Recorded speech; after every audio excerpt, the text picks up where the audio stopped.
Okay, first of all, I want to welcome you guys. I'm glad you're here. I'm sorry you're all being packed into this little room. I don't know how many of you there are. I guess I could look real quick and get some idea. Wait, let me look. Okay, I'm looking at. Okay, good. All right, my name is Vince Capobianco, and I am the person who's going to be telling you about this opportunity.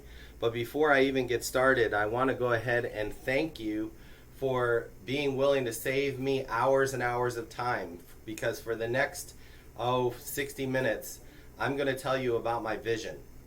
And my vision has everything to do with the job that you answered on and were invited to answer through oops, sorry, I can't see well. Okay, through the Indeed, I think it was, or whatever other recruiting app we're using at the time. One of the things that I want to let you know is, and you'll understand this in a few minutes, is in order for you to make a determination about whether this is the right place for you, and for us to make that determination, we're going to need to tell you about what we're doing. And it doesn't happen that easy. It takes a few minutes to go over it, because what we're doing here is we're talking about a vision. Vision can't be taught. It has to be caught. And so during this next few minutes as I'm speaking, you're either going to think this is great and I'm on board, or you're going to think this is a bad idea. So let me cover a few things real quick. First of all, this is not multi-level marketing. Nobody's asking you for any money. This is an actual job opportunity, working for an actual growing company. I know that the setting that you're in right now might make you wonder what is going on. So what's going on is I'm not going to be able to have the time to repeat myself with what I'm about to say so many times and cover what I need to cover. So with that said, I want to tell you a little bit about myself, because it's important that you know who I am in order to know a little bit about the company. My name is, as I said, Vince Capobianco. I've been a business consultant for 34 years. As a very young man and even in high school, my dad was a business consultant. I was busy during the week packaging SBA loans, doing business plans, financial projections, 5-year cash flow, 5-year income projections. I loved it, and I still do to this day. So I actually never had to do a job that I didn't love. I've always enjoyed working in this area of helping businesses be successful, and I've made my living from it. About a year ago now, a little over a year ago, I got interested in something, and this is similar to what's happened twice before. In my career, twice, I stopped being a business consultant and dove deeply into a business idea that either I had come up with or, in the other case, someone else had come up with. And I offered to get involved with it because I thought it was a great idea. Both of those were in the medical field, and both of those ended up being public companies.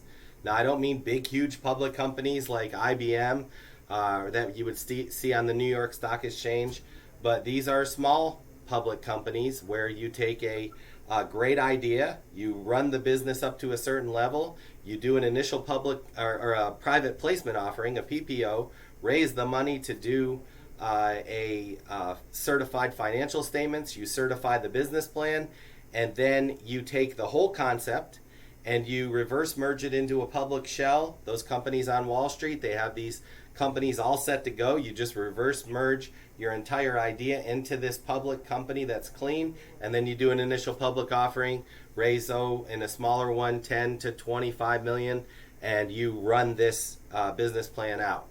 And so I've very much enjoyed those experiences, learned a whole lot, made a lot of people a lot of money. So that's something that I guess for me was a nice time off from my regular job, which is just going and helping businesses be successful. Now that said, what I ran across is just this desire to have one final really good idea. So I'm going to walk you through the process of how RJS Roofing and Construction got started and basically how this all came to be. So when you're trying to come up with a great business idea, there's something that you have to know, that you have to look for.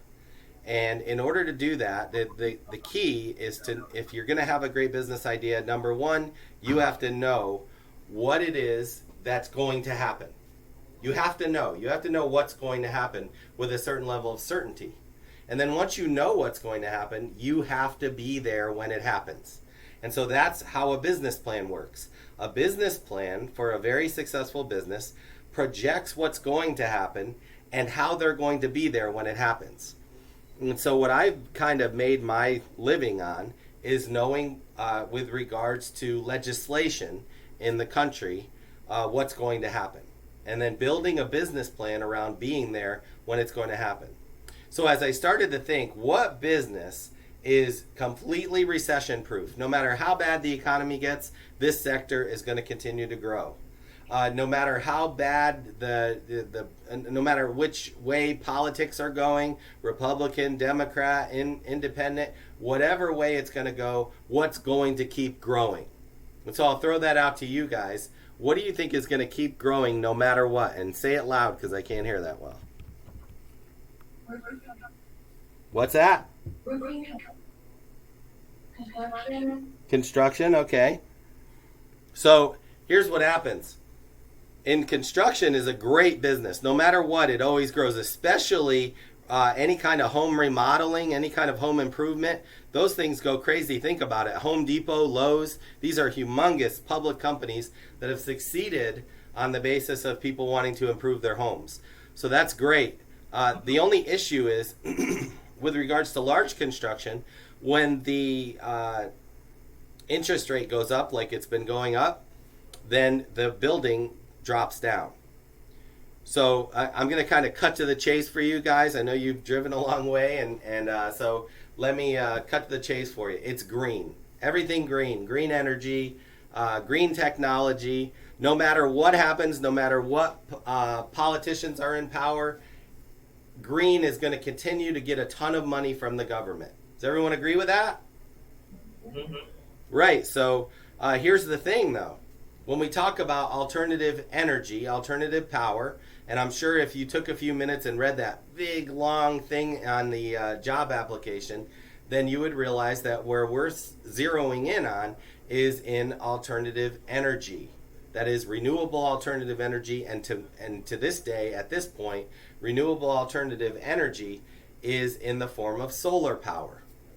And so solar panels, that kind of thing, is going to grow. And as a matter of fact, our country, which likes to brag that it's the best country in the world, and I think it is, but it likes to brag that it is, we are far behind the other industrialized nations in the amount of alternative energy that is running our power grid. And so we have to be a little bit embarrassed, but at the same time, again, proud of our country, because we're not the kind of people who you just say, the government says, get alternative energy, and we all run out and spend $15,000 or $20,000 to throw some solar panels on our roof. And as a matter of fact, dozens and actually hundreds of solar panel companies have gone into business with the idea that they would take advantage of this whole green energy that's going on. There are subsidized packages where the government is paying a certain amount, and so solar panels are being sold, but they're being sold so rarely because people aren't willing to lay down that kind of money with the promise of a return where it begins to be a positive return in 8 to 10 years. Because by then you got to be thinking in your head, well, is this technology still going to be in place? Am I going to need to replace it again with the promise of another 8 to 10 years? And people figure that out and they decide against it. So I'm going to tell you a couple things that are going to happen. And when I say this, whether I see you again, whether I ever meet you, I want you to remember I told you this. This is what's going to happen.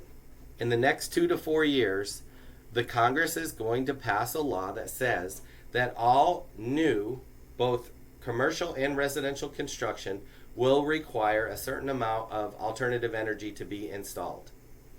And so in 2 to 4 years, there'll be a law, anything that's built, commercial building or residential buildings, houses, will have to have a certain amount of solar power. that'll be a law. And so they'll begin to do that. The builders will incorporate that into the cost of the homes and commercial buildings, and people will pay that extra amount in order to give in to the law, to obey the law. So that's one thing. However, there's another thing that's going to happen. Within 2 years after the first law that's passed, there will be a second law, and this one is a blockbuster law. And that second law is going to say that all existing commercial and residential buildings will have to, within a certain time period, add solar power to their homes or businesses. Now that one's a little harder to swallow because, like I said, we're Americans. If somebody says do this, we say no, I'm doing that. If somebody says turn left, we say no, I'm turning right. And that's just how we are. However, I don't know if you noticed, things are changing in our country a little bit.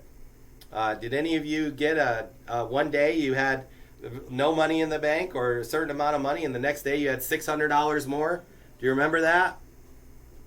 Did anybody have that happen? Raise your hand if that happened to you. Yeah, everybody, right? And then a couple months later, it happened again. And for some people, it happened again. And if you had children, it was even more money. It was just a crazy amount of money. And what did you do to earn that money? Nothing. The government just said, here, have the money. Where did the money come from? Why do we care? We got the money, so we're happy. So in a way, there's some social reprogramming going on. And so what happens is now we actually have politicians that even in the last presidential cycle, there was one politician in particular that was saying that he believed that every United States citizen should get $1,000 a month from the government. Just money in their account every month. I don't know if you guys knew that. If you did, we probably would have all voted for him. But in the meantime, that doesn't seem so far-fetched anymore when the government seems willing to pay us money. So that along with that second legislation that requires all existing residential and commercial buildings to have solar power, there will be a government stipend. In other words, the government will pay 80% at least or more of the cost of the additional solar power. Now, how will the government justify this? I mean, we all know that the world's going to end in 12 years, right? Who thinks that the world's going to end in 12 years? Raise your hand. Okay, well, that's because you don't believe what people are telling you. But people are saying that the end of the world is coming. There is a whole dense part of the population, a large part of the population, that is preaching this. And a lot of people believe that it's true. So I think that it's important that we at least acknowledge the fact that there is a movement that is designed to save the planet. And you're all familiar with it. You've all heard about saving the planet, from recycling to lowering your carbon footprint. There's all this talk. And so what are we thinking? Well, this could be a big problem if the world's going to end in 10 years. But that's not really what's going to get people to agree to this kind of legislation and to do this thing. But I will tell you what is going to get them to agree. Look up, and you're going to see lights, right? You see those lights? Now I want you to do me a favor and imagine those lights going out right now. Boom, they just went out. Now you're in a dark room. In a few seconds, some of you will run for the door. And then a few more seconds, some of the braver people will move towards the door. And in other words, let's say that the lights didn't ever go back on. And all of a sudden, you went to the gas station and you couldn't get gas because power makes the gas pump. And so you can't get gas. You go to the grocery store, you can't buy anything because the registers won't work. So now there's no power. And what is going to happen when you need to go get groceries if there's no power? What are you going to bring to get groceries? Money? No. People are going to start bringing weapons to the grocery store because they know that when the groceries are gone, because there's no gas to fuel the trucks that bring the groceries, everything's broken down, then we have complete chaos. And so people will be going and fighting for their groceries. And they'll be trying to protect their home. And so we have this pandemonium. People don't realize that this is a real issue. And all you have to do is think back about 2 years ago. There was an incident in South Carolina where a refinery got shut down by hackers. They couldn't refine the oil that was coming in. what the hackers did was they did this thing called ransomware, where they go into the software of the company, they break into it just like a bank robber breaks into a safe.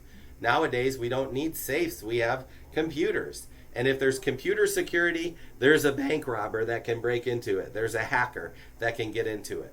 So if you can hack into a bank, if you can hack into a oil refinery, trust me, it's already been done, and it's being done right now. Countries are spending billions of dollars to protect themselves by latching on to every other country's power grid. And so in a moment, and just like that, the power grid could be shut off, because the experts all agree that the next world war will have way more to do with technology and all of that goes with shutting down entire society's infrastructure than it will with conventional weapons. So you have this technical terrorism, this cyber terrorism that's going to occur. And it could occur any minute. So if you're in the Northeast and it's snowing and it's winter and now you have no more heat, what are you going to do? What if somebody has firewood and you know they have it? Are you going to go get it to save your family? They're going to be standing there with their gun protecting it. So I'm going to try to paint this bleak picture. This should sound sort of like a disaster movie, but the point is, maybe there's been one done like this, but the point is, this is something that can, and according to the experts, if there is another war, will happen. And so imagine the chaos that would happen if this happens. In the Northeast, people are freezing to death.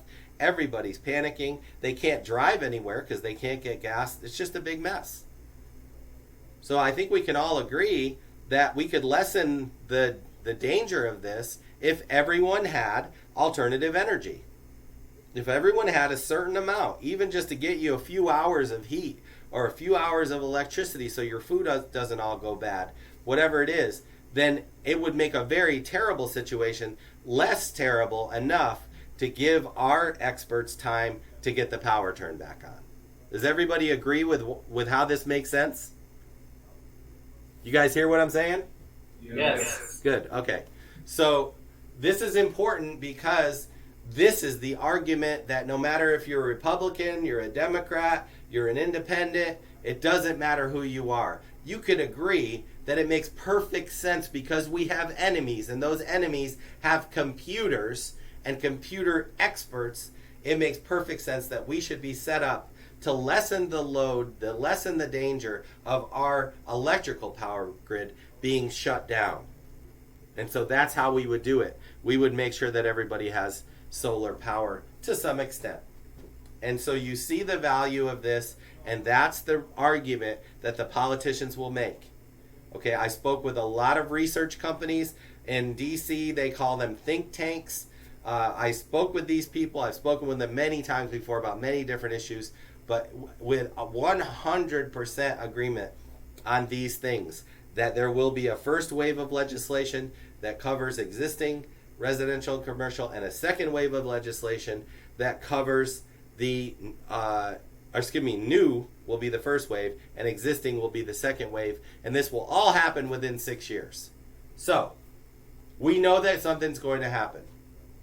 So the question is, if I know that everybody in this country is going to need solar power in 4 to 6 years, then how do I prepare for that? So the first thought would be, I want to open a bunch of solar panel companies. I mean, this is the best way to do it. I'm going to open thousands of solar panel companies, so I have thousands of distribution points, so that when everybody needs solar panels, they'll order from us. There's a problem with that. Solar panel companies lose money. Only 3 out of 10 solar panel companies that start today will be in business in a year and a half. That is terrible. That's worse than a restaurant. So solar panel companies are failing. And why are they failing? Well, because if you want to open a solar panel company, you've got to educate yourself, you've got to buy product, you've got to rent a building, you've got to hire people, you have to hire a sales force, you have to train them, you have to hire crews, train them, hire administration people, train them, make partnerships with financial institutions for financing, and all this gets done, and then you got to go out and pay for all this. But not enough people want to buy. So you end up losing money. So if we did just open up locations everywhere, then what would be the end result? The end result would be we would hemorrhage money for 4 to 6 years when we finally, if we make it, would then start getting orders. And then we'd have to make up for all that money we lost. You know what we call that in business consulting? A bad idea. That's a really bad idea. That's supposed to be funny. I don't know why, but I can't tell if I'm funny or not today. Anyway, but it is still a really bad idea. So what we need to do is we need to come up with a way to create distribution points that doesn't cost us any money or the people who are the distribution points money. And that's where RJS Roofing and Construction, and if you're in Florida, SafeBay Roofing and Construction came into being. So I thought, where is the place where people are already at people's homes? These people are already successful in business. These businesses are already successful. They already have customers. They already have sales staff. They already have crews that do installations. And they already have administration in place.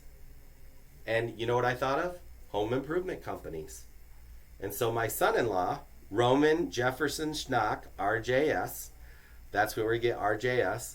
My son-in-law has owned a roofing company for about 5 years. And I said, Roman, and I had started him in the business, so he was very happy with me.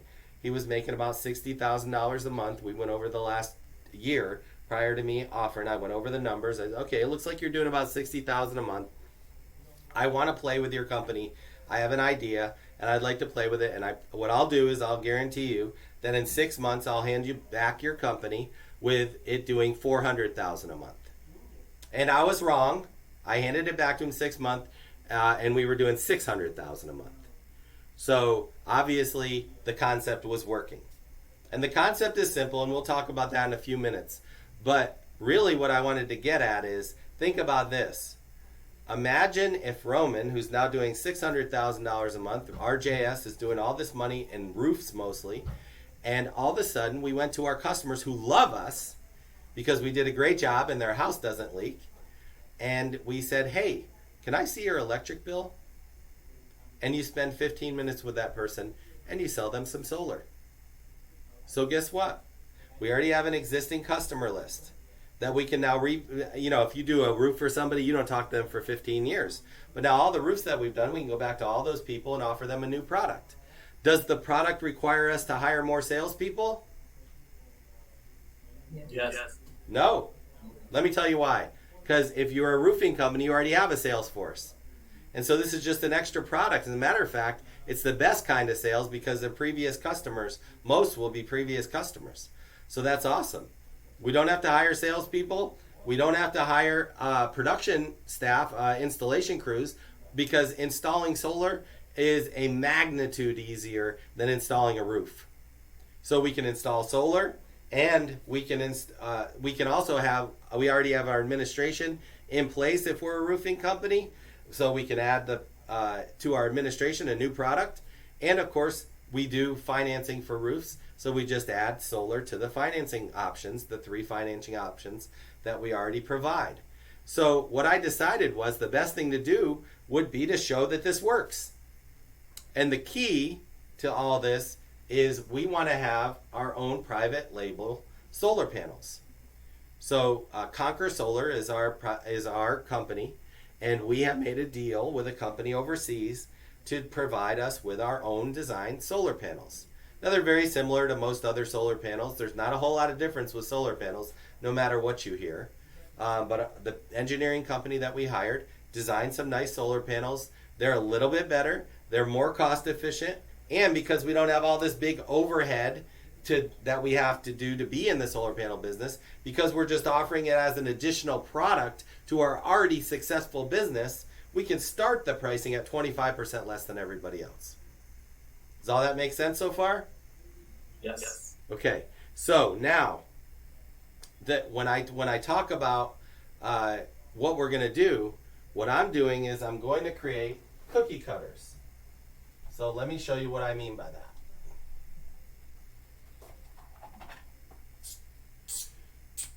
In Atlanta,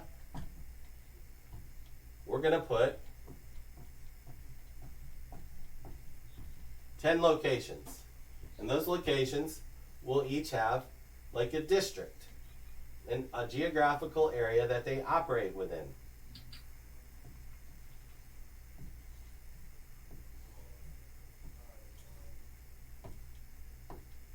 Tampa. Is that how you spell Tampa? No. Oh, that will drive me crazy. Let me fix that. Tampa will have 5 locations in the general areas. Okay? So each of these locations is a district. Each district will require a district manager, which is the job that you're in here for. The district manager, okay, is the position that will run each of these successful roofing companies. Now, the roofing company you're sitting in right now, this week, I think it has 10 installs.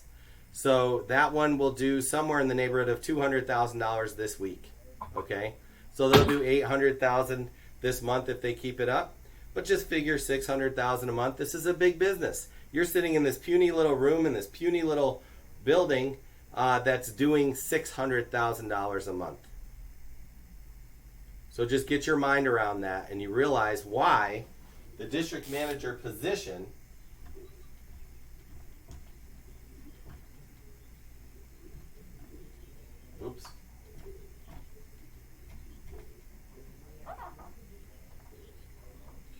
the pay for the position that you're here for is a minimum of $100,000 to a maximum of $250,000.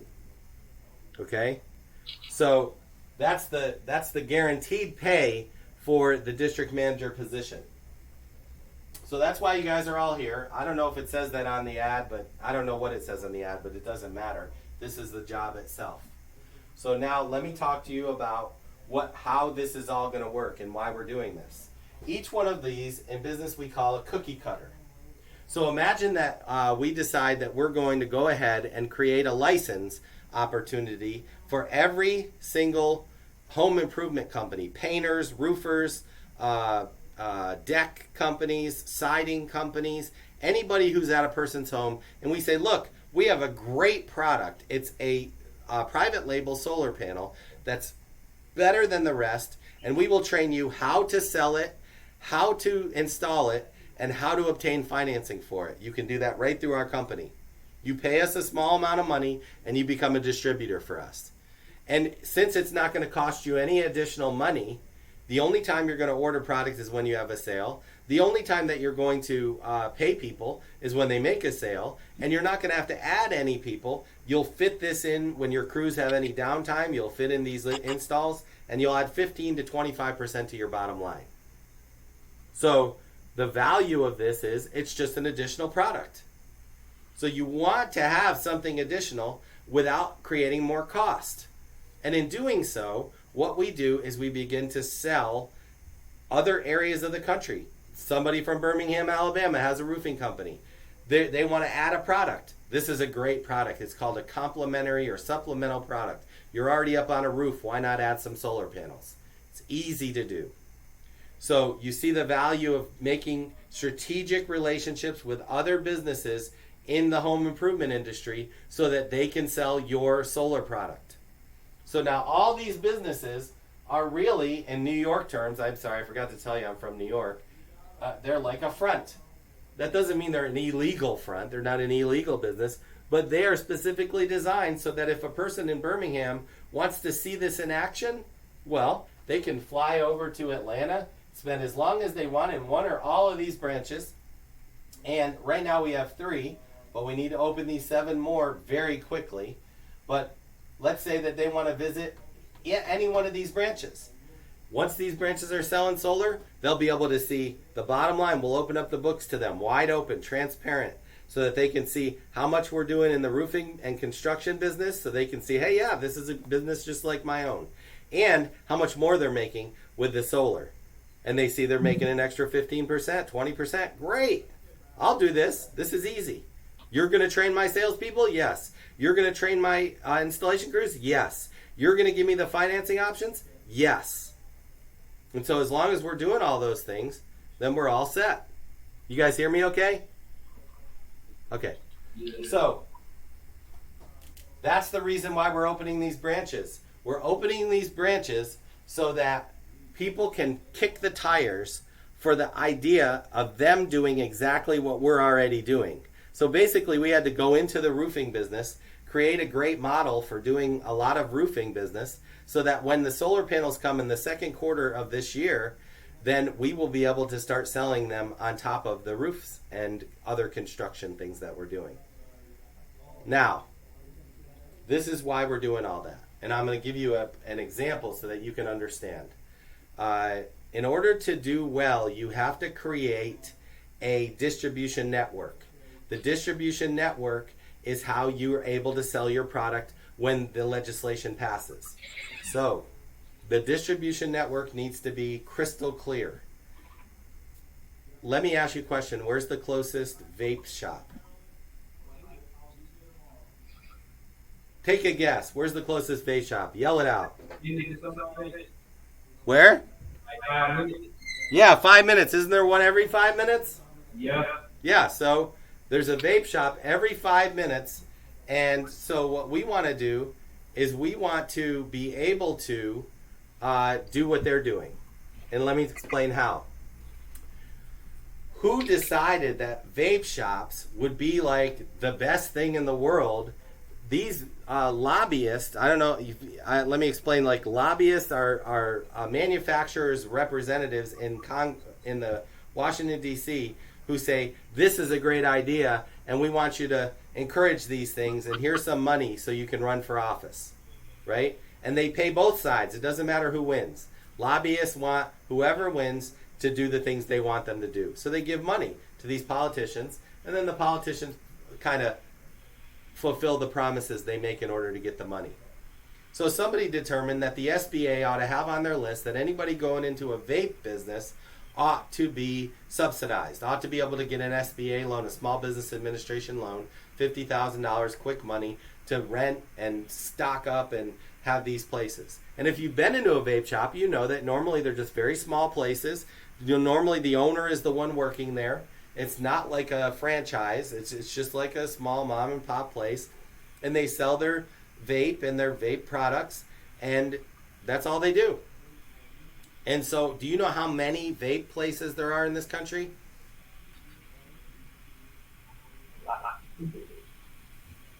If I told you hundreds of thousands, would you agree with me? Yes. It's actually over 1 million. There are over 1 million vape companies in the United States right now. Now, why would that make any sense? Now, think about it. It's always the manufacturer of a product that drives the business. Always the manufacturer trying to create a distribution network. It's never the retail. So let me be more specific. Think about what I told you. If you know, if you have a business model and you know legislation is going to pass, and you can be there when it passes, then you will not make millions, you'll make billions. Now, why are there vape shops? Who's behind all this? Say it louder. The person making vape. That could be, right? But I want you to go deeper. What legislation is going to pass, no matter what, eventually in every state in this country that has to do with vaping?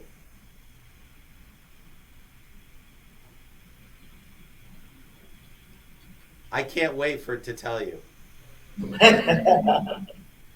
It was legalized in 2 states this past election cycle.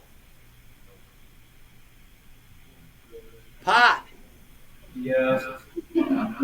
When pot becomes legal, right? If you own a vape shop, you're going to put your first order in. You're going to take all your product and you're going to move it, the full store worth of product, and move it to half the store, crunch it all together, and fill the other half with pot. And everybody who has those vapes is going to come in and buy pot. And you're going to go from just barely making a living as a vape store owner to making a great living, because everybody is going to want it. You understand? Yeah. And who was behind this was not the vape store owners. It was the marijuana manufacturers that have warehouses full, ready to distribute as soon as it becomes legal in any given state. So I think Missouri and one other state legalized it this year. I think Missouri and Maryland. So guess what? Missouri just got a boatload of orders, and so did Maryland, and the pot manufacturers are counting their money. The ones growing the pot, they're the ones counting their money. So why are we focused on having our own private label solar panels? And why are we focused on getting thousands of existing home improvement companies to offer our product as an extra product? Because when the law passes that requires it, then all of our distribution network is already in place.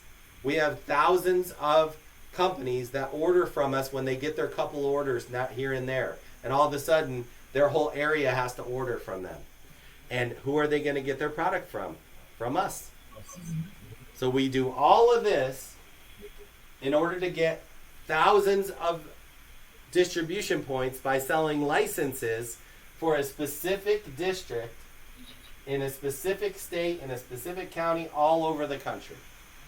And we just keep selling these licenses and sending out people to train their salespeople how to sell the solar panels on top of what they're already selling, because they're already making a good living as it is. Is everybody with me?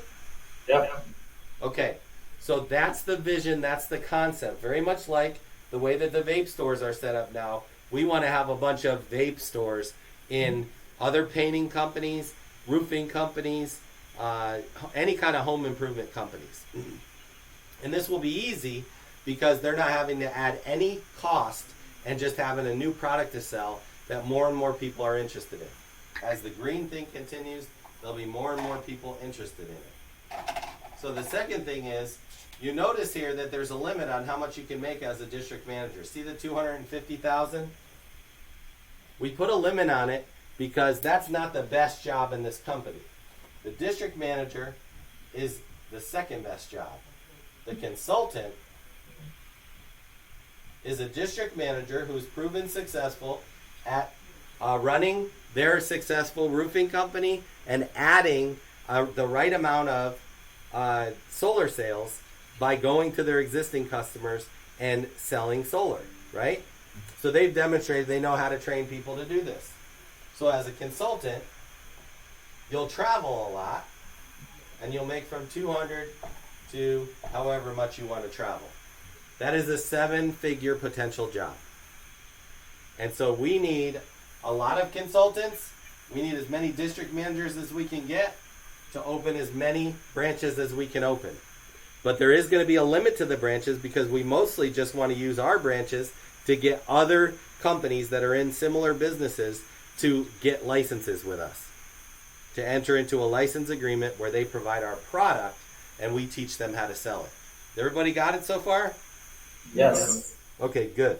Because that was the biggest part of this, and so now I'm going to get down into detail about this position. If I can find there it is. Okay. So I should tell you that I'm in Tampa right now, and they locked me in this little room, so I'm not actually interviewing in Tampa. I thought they were going to be interviewing in Tampa, but they didn't set it up this week, so they put me in this little room. I'm so alone. Okay. All right. So let's talk about the district manager position. After all, that's why you're here.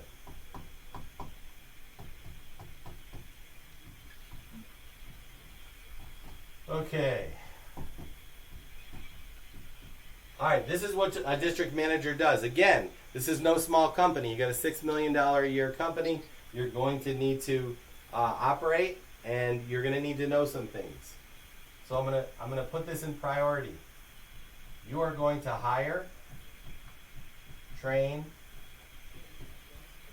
and maintain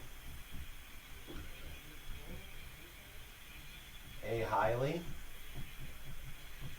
motivated sales force. That make sense? Yeah. Gotta have sales, that's what turns the wheels, right? Good.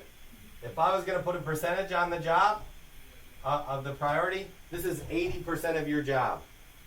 How you will conduct your meetings, how you will do your bonuses, how you will motivate each of your players on your team. This is what you do most of the time. Now the rest of this, I'm just going to group under 20%, and I'm going to call this administration. Now this is a whole lot of stuff, and I don't want to lessen the importance of it because obviously you have to order materials. You have a administrative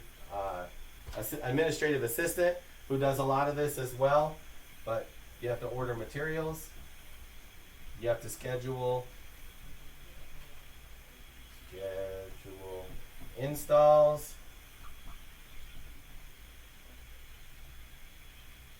You have to do claims and supplemental claims for insurance.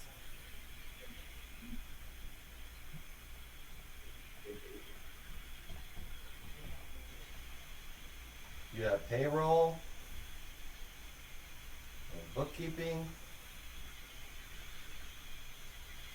and everything else. Pay the bills, all that good stuff. Order materials. Did I say that? Yeah, order materials. So there's a lot to do and a lot that you have to do with regards to running a branch. This is a busy job. It's a hard job. And I got to ask you, don't you think that a hard job should make a certain amount of money? Yes. And so this is very important to us. Obviously, you can see that we don't take this lightly. And so I need to tell you a little bit about our company now, okay? And how we operate. And I think it's really important. So I got all this down. That was quick, easy. Now, I want to take some pressure off of you for a second and explain something about me and the quirky way that I've run businesses and encouraged businesses to run. It's really simple, actually. Each person who is sitting in that room there in Decula, Georgia right now is a person that I saw on your resume something, and I'm not going to tell you what. I will tell you someday when you're hiring people. But I saw something that would make me ask you to come here. I wanted the opportunity to win you over. Now, I'm not going to tell you what it is, but it is something that you all have in common. And so, obviously, it isn't a specific industry you were involved in or anything like that. It's just something about you that I noticed in your resume. And that's why you're here. So let me make this clear to you. I'm not interviewing you today. You're interviewing this company. You're going to decide if you want to work for this company. Every single one of you is being offered this job. Not one of you is going to have to interview after this. We call it an interview, but basically all that's going to happen is the person there is going to say, you heard all this, what do you think? And do you have any questions? And when can you start? That's it. So that's how this is going to work today. So before I go on, I want to make sure that you understand. From here on out, I want you to be thinking in terms of you're the decision maker. This is the next period of your life. Do you think that this is the best thing for you?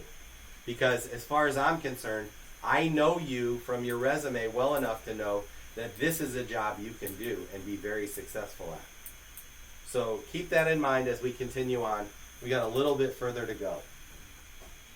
All right. There's a philosophy, a business philosophy that I took in many years ago and that I basically patterned my life after.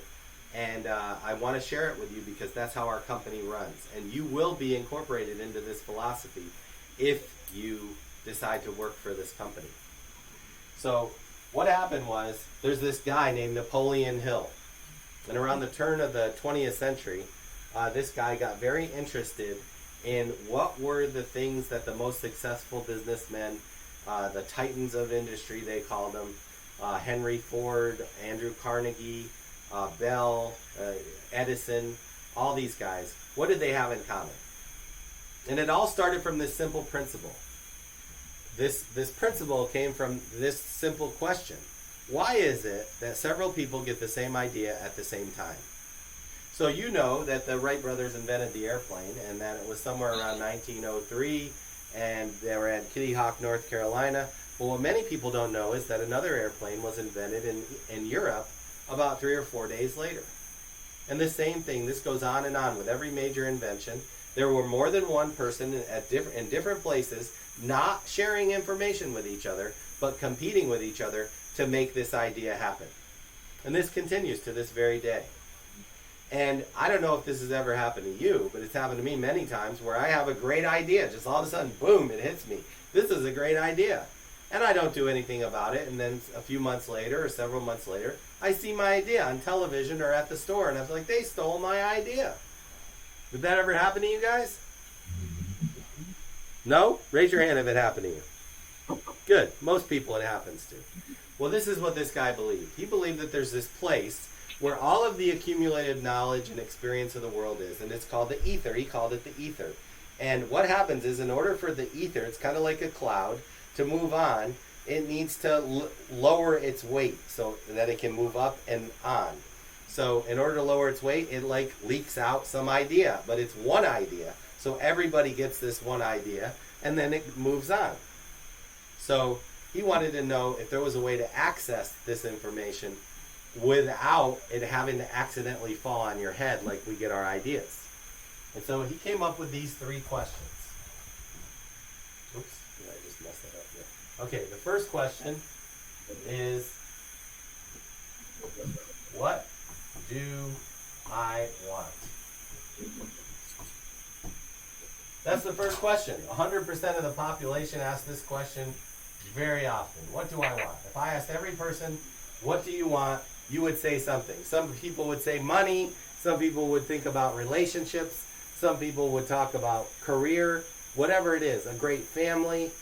What do I want? We all have desires, okay?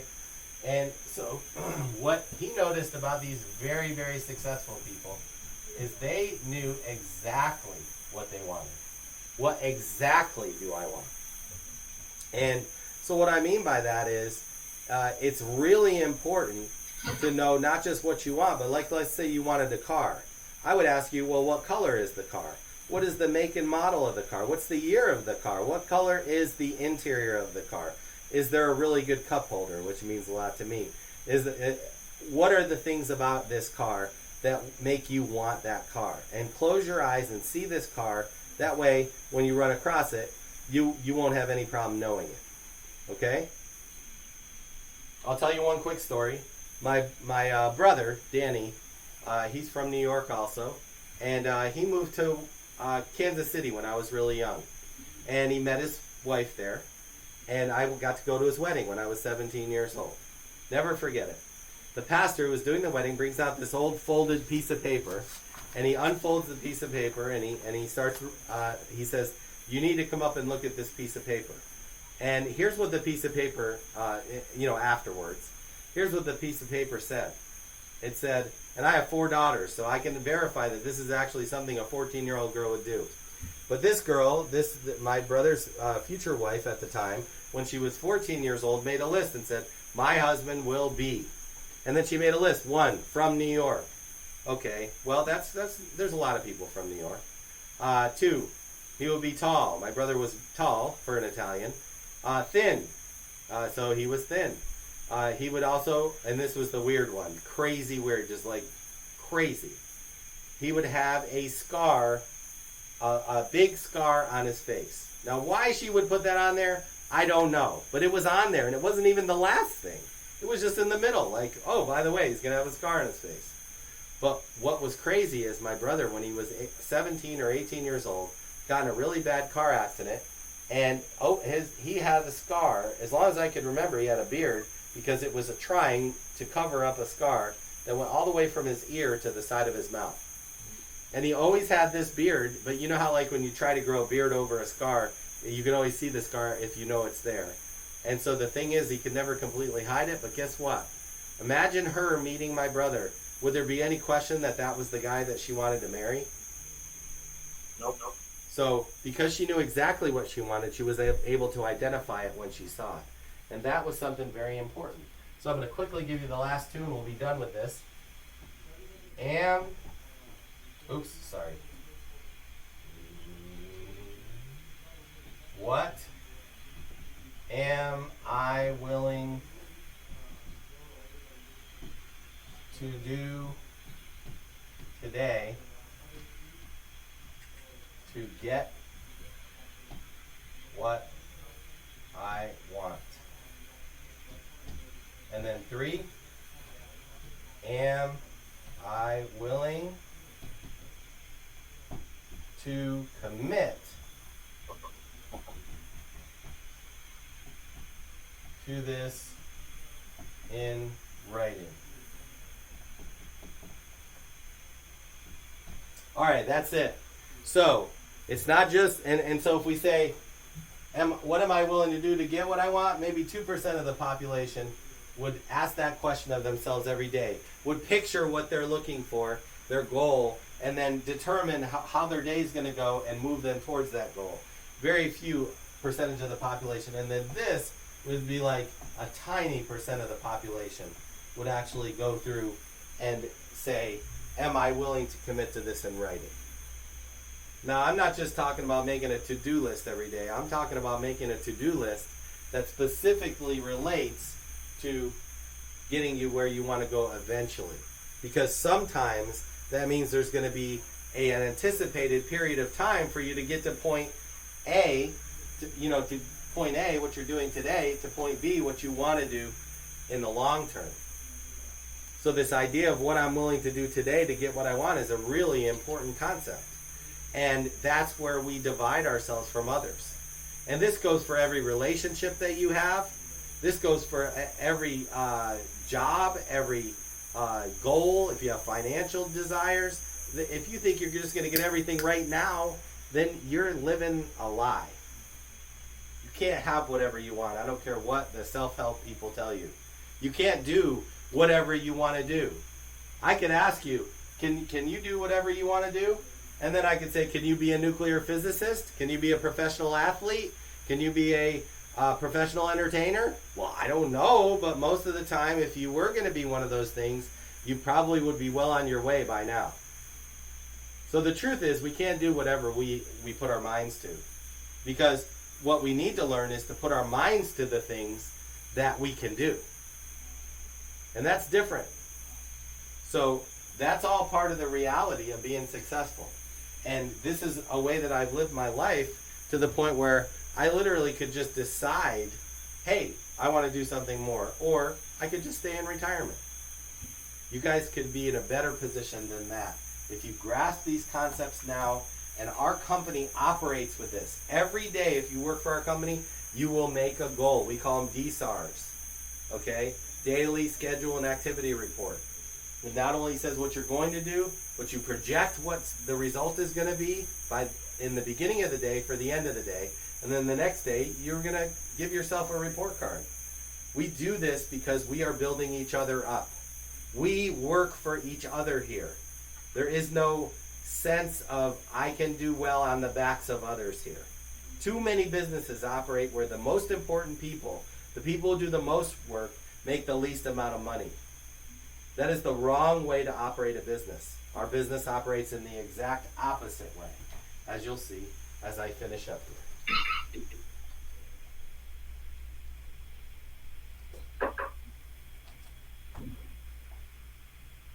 Are you guys totally bored? Not yet. Hang in there. We're almost done. Okay. Let me give you our business philosophy. Okay?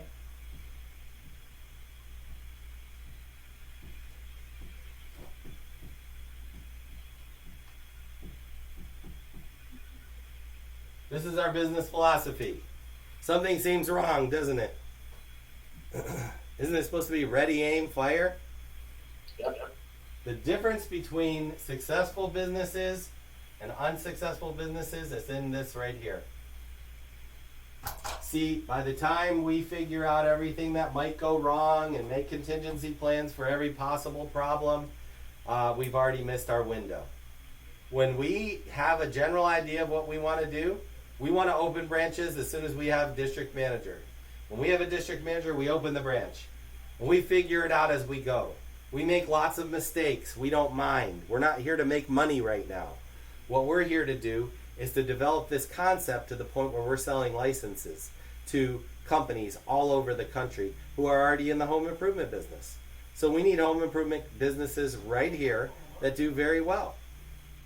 And so that's what you're going to be running, these home improvement businesses, these roofing companies that do very well. But keep this in mind. We're not a company that sits around and plots and plans and makes sure everything's in order, because we're relying on you to give us input, to come up with the ideas, and to fix the problems. Did you think all that money was for nothing? You're going to make this company. You're going to put your heads together. You're going to talk to each other. You're going to try things and fail, and then try other things and succeed and figure out why. And we're going to share them with every other part of our company, every other branch, and we're going to build each other up. We work for each other. It's very important you understand this. And now we'll go into the very last part. All right. Now, my job is to talk you out of this opportunity. So now, forget everything I've told you. Forget the 100,000 to 250, all that stuff. That's all what's going to happen, but it's not something that I want you to pay attention on right now. Right now, I want you to answer one question, and I'm going to write the answer for you because I know what you're going to say. All right, you ready? And I want you to say it. I want you to say verbally. Your first response. Are you afraid to make a lot of money? No. See, I was right, wasn't I? Let's find out.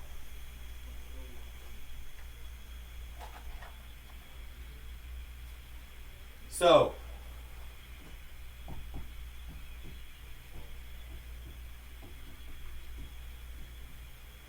this is the shortest time period that we've seen someone develop into a district manager, 3 months. This is the longest time period that we've seen someone develop into a district manager, 3 to 5 months. So now, here's the question. If you have to go 3 to 5 months to get to that position,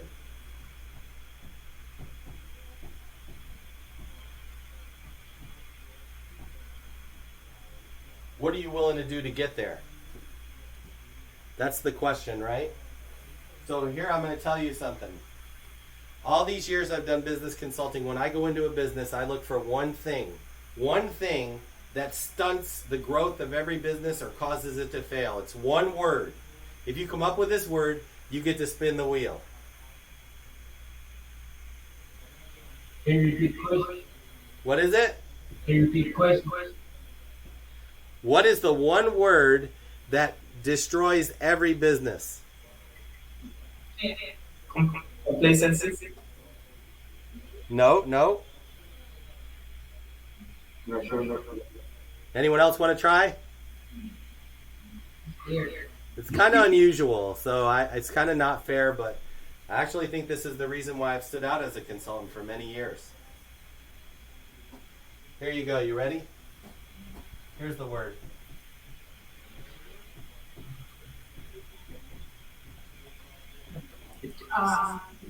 Hypocrisy. Now let me define that for you.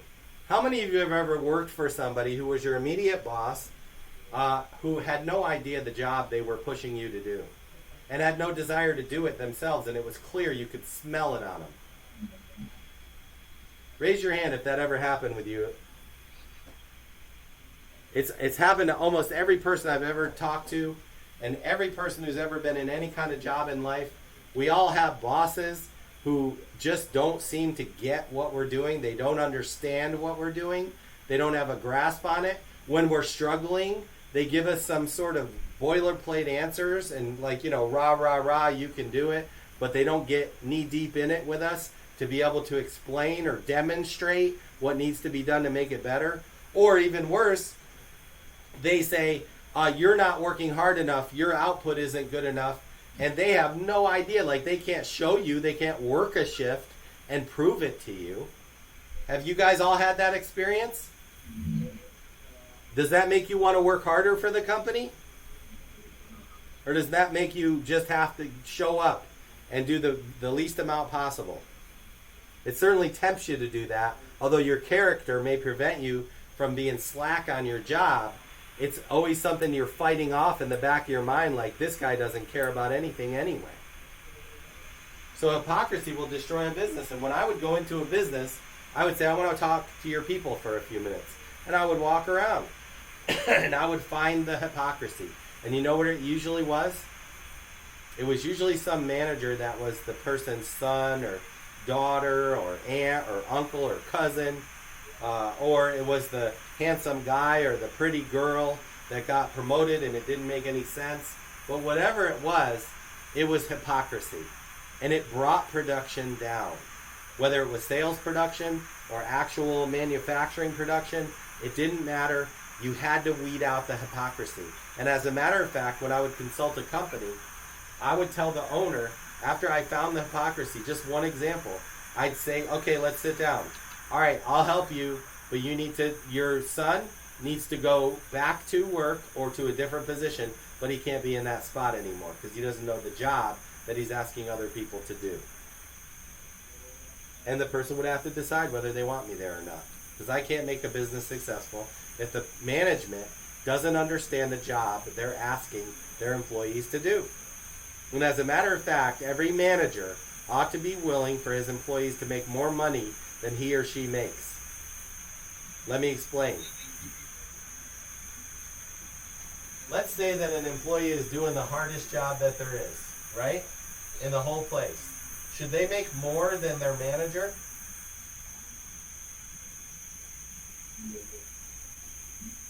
You think it's fair that an employee who does all the work, makes all the money for the company, should make more than their manager? Say yes. Yes.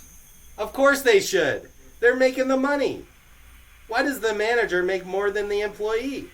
If you have great employees that make you a great manager and you don't have to do the hard work that they're doing, you just have to motivate them to do it, wouldn't you be happy for them if they made more than you? Well, of course you should be happy for them. They're the ones who gave you the job that you have, and they're the ones who keep you in the job that you have. Now your whole job becomes to motivate them and to give them a future. But you can only motivate people with words so far, and then you have to make them money. Our company does not work the same as other companies this way. It works the same as other really successful companies. We understand the hardest job. So let me tell you about the hardest job in our company. All right? So the hardest job in our company is a salesman.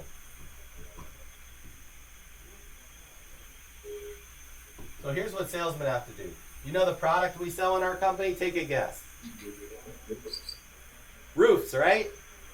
But it's actually not the product. This is what I changed.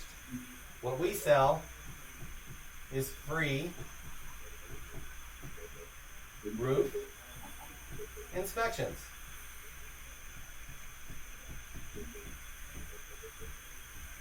That's the product. Free roof inspections.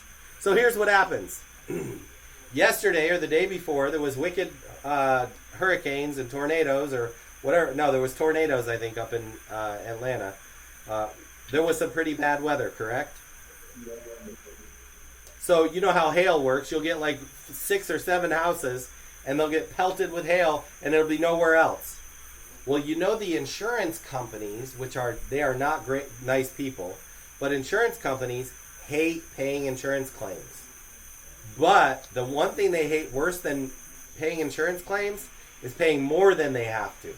So when a weather event occurs, like hail or strong winds for more than 5 minutes, 30 mile an hour for more than 5 minutes, then they call that a weather event. And they tell us where these occur. And then we go and we inspect those homes. And if a home looks like they have some damage, then we offer to go to the homeowner. We offer them a free inspection. And then we have an inspector who goes up on the roof. The inspectors are not the people who are sitting in this room with you. The inspectors are people who are trained by insurance companies to go onto the roof to identify damage to the roof to see if the roof needs to be replaced.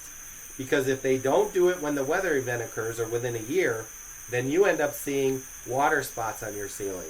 If you see a water spot on your ceiling, that means that water has been dripping every time it rains or rains heavily for at least 12 to 18 months. Now, if you've had water in your walls for 12 to 18 months, what else do you have? Mold. Mold, black mold sometimes, really nasty mold. Now, I'm not an extremist, but I will tell you that black mold really does cause asthma, really does aggravate asthma. It really does cause more colds, which cause more medical bills, which cost people money. So insurance companies don't want mold to develop because then you have to do mold mitigation, which costs a lot of money. They have to tear out the walls sometimes, replace the walls. So they don't want to wait until there's water spots. They just want it the day after a weather event. They want to replace that roof if it's damaged, if it's leaking, because then they save money on the back end. And insurance companies love saving money. They're not your friend. So what we do is we get this information. We go into neighborhoods where there has been damage reported in the last 12 months, and we offer free roof inspections. Schedule them, then the inspector goes. If the inspector sees damage, then they encourage the customer to file a claim, and our salespeople help the customer through the process of filing a claim and then getting the free roof, getting the approval, and then our installers install the free roofs. So guess what our product is at the end? Is it roofs? Solar panel. It's free roofs. But yes, I'm glad you're thinking there, because remember I told you can go to all your customers and ask to see their electric bill and spend 15 minutes with them? Yeah. And you might be thinking, well, they might want to spend 15 minutes with me, but they just bought a $20,000 roof. So they spent a lot of money with me. They might not want to sit down with me. But what if they didn't spend $20,000 on a roof? What if we walked them through the whole process of doing an insurance claim, and the result was they got an absolutely free roof? Their insurance didn't go up. They got a brand new free roof. If they had 3-tab, which is cheap shingles, they now have architectural shingles. They've got the best product on their roof. They increase the value of their home. They have a lifetime warranty on the roof. And guess what? It costs them $0. Now, you go to that customer. Are they going to be willing to sit down with you for 15 minutes with their electric bill? Yep. Heck yeah, aren't they? Because you're their friend. Let me ask you this. This Christmas, you guys get presents? Did everybody get a present? Yep. Okay, were any of them worth $20,000? Well, I hope for you that somebody loves you that much. But what we do every day is give people $20,000 presents. They pay nothing and they get a free roof. We figured it out. $600,000 in sales every month, and not a penny from our customers. Every penny comes from their insurance companies.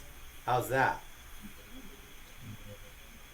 We could teach a lot of people a lot of things, but you wonder why I was able to take Roman's company from $60,000 to $600,000 in 6 months, and now you know why. Okay, so we sell free roof inspections. It's still not easy, because you know customers, they don't believe you. They think you're going to ask them for money at some point, and we're not. But that's okay, because still, at the end of the day, this is the hardest job in the world. So we pay is the average salesperson does 1.7 installs per week. And the average is about $1,484, so let's just say $1,500 per install is what the salesman gets paid. Now, what's 1.7 times 1,500? Does anyone have a calculator?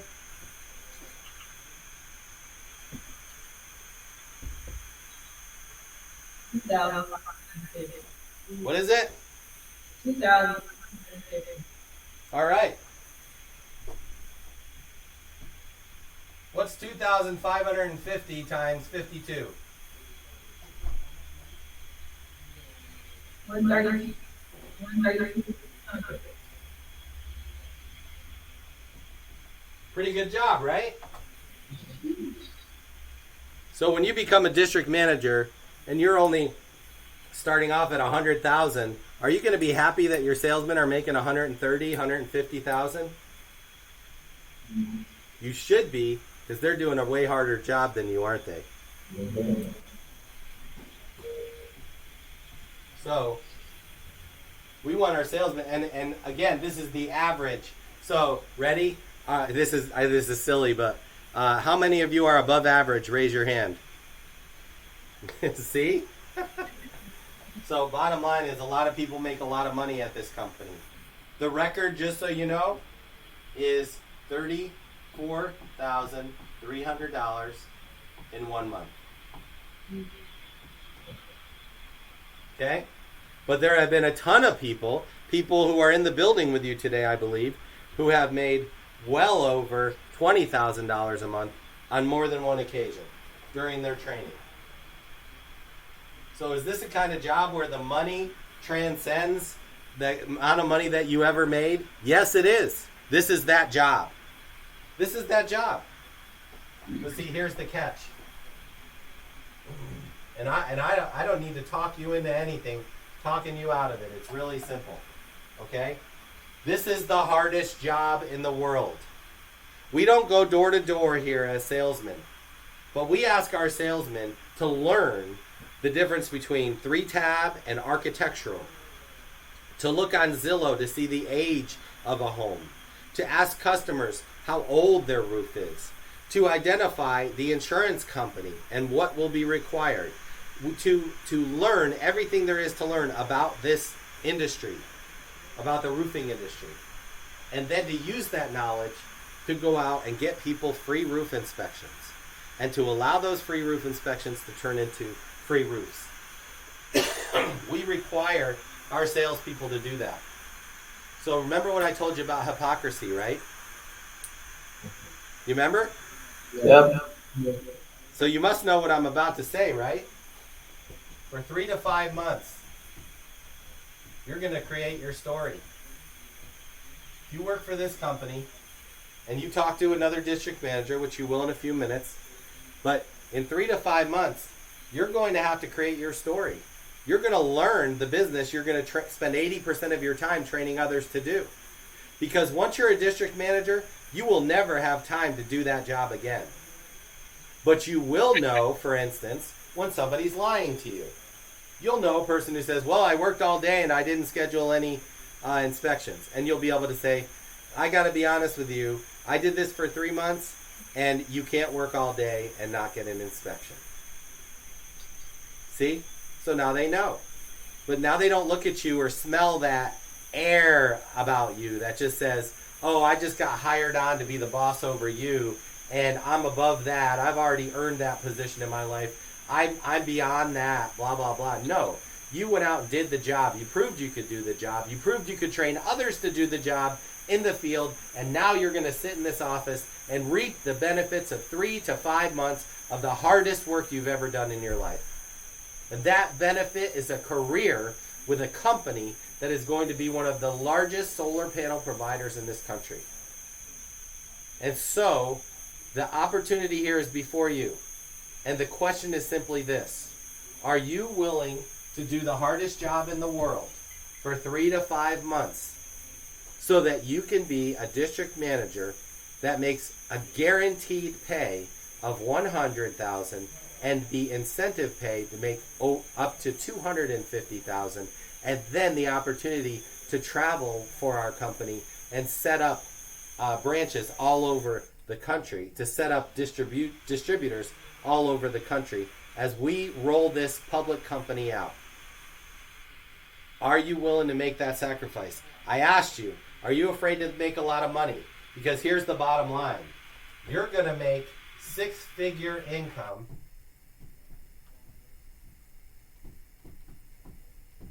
all the way through, including when you're spending that 3 to 5 months. But most people are so afraid of doing this job that they aren't willing to make this sacrifice. And so let me do this final thing. Let's see if I can clear out the room.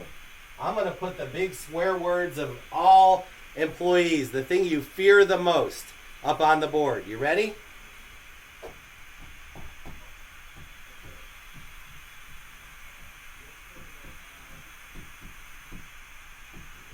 Full commission. Full commission is the standard that all smart businesses operate in. And let me tell you why. Because when you tell a salesman salary plus commission, do you know what you're also telling them? You like it because you think this is security, right? But if you don't sell, are you going to keep that job? No. But while you're selling, you know how much you're going to make? Half of what you would make if you were on full commission. A company will pay an employee more who believes in themselves. We want people who will do the job that they're going to ask other people to do.